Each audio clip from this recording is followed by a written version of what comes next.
Good morning, good evening, knowledge seekers and executors. Today, I'm going to talk about the last topic of the solid design patterns. So far, I talked about first four design principles, which is like a single responsibility principle and open closed principle, Liskov substitution principle, and interface segregation principle. And the last one will be D. D stands for dependency inversion principle. Okay, so far, like you got the more clarity. Why do we need design patterns?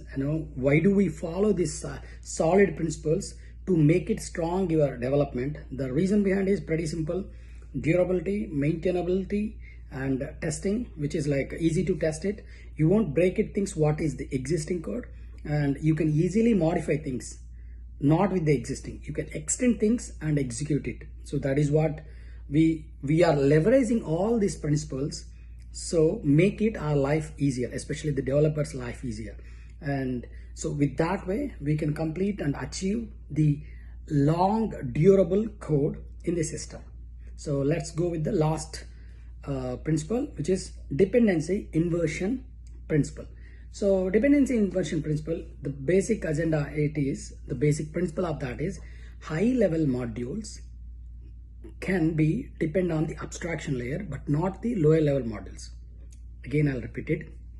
High level modules should depend on the abstraction, which is like interface, but not the lower level modules.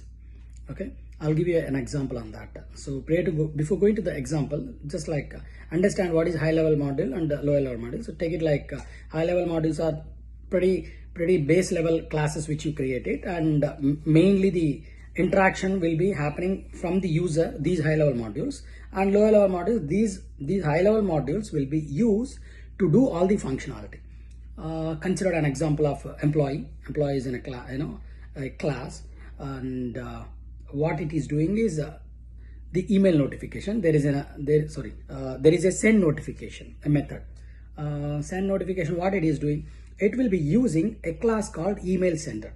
Okay, just consider email sender will be the low level module and high level module will be employee. So employee is using the method called send notification, used the lower level module called email sender. Two different classes which we are using now. So this email sender send notification method is always depend on the email sender. So if in case this has been written long back, like emails and all, later point it changed to send notifications via SMS, and now everything is app-based notification.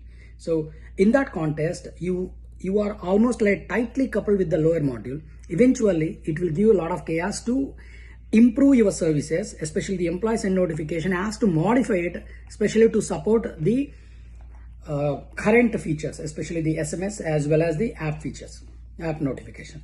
So in that context, again, you have to modify everything. You have to rewrite the code and rewrite the TDDs, which is like your JUnits. Everything you have to do, rewrite it and make it sure like the existing functionality cannot break it, because the users are already using it. Instead of that, consider you create an interface. Okay, the interface called like notification. Okay, just like notifier, interface notifier, which has like a method called send notification. It's an abstract layer. So now now you can create low level modules, in the sense like wherever like you want. You can create high level modules which is depending on this abstraction. So you can create email notifier, SMS notifier, app notifier. So email notifier implements interface. Eventually you have a method called send notification that will be used the email functionality to send the notification. The same way, SMS notifier, a class which you can be used to pass the messages through SMS. And the last one, app notification, again like it will be writing override that send notification to use the app notification. So all these things which make it very easier and maintainable. So that is the reason behind dependency inversion principle will be useful to enhance our code and accept the change and improve the performances.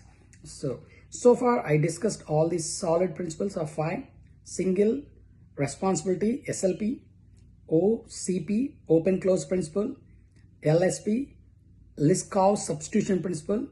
The fourth one is your interface segregation principle, ISP, and the last one, DIP, dependency inversion principle.